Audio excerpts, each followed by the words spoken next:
Hello everyone, in this small video we are going to explore how to open a file in bcnc.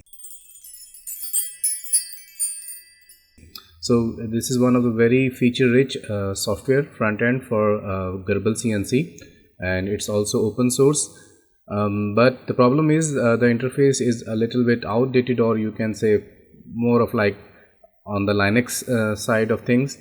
So the drop down menus are a little bit different than how we are accustomed in Windows. So many people don't find the way to open the files. For example, if I am in this directory, I cannot go to C drive unless and until I have opened it in past. So we are accustomed to write the address bar on the top side, but in bcnc you can also write the drive letter on the file name side. So if I click enter, now I have jumped to C directory and I can then go into any directory I want. So that's the way you can open files in bcnc by writing the directory name and the drive name into the file name area.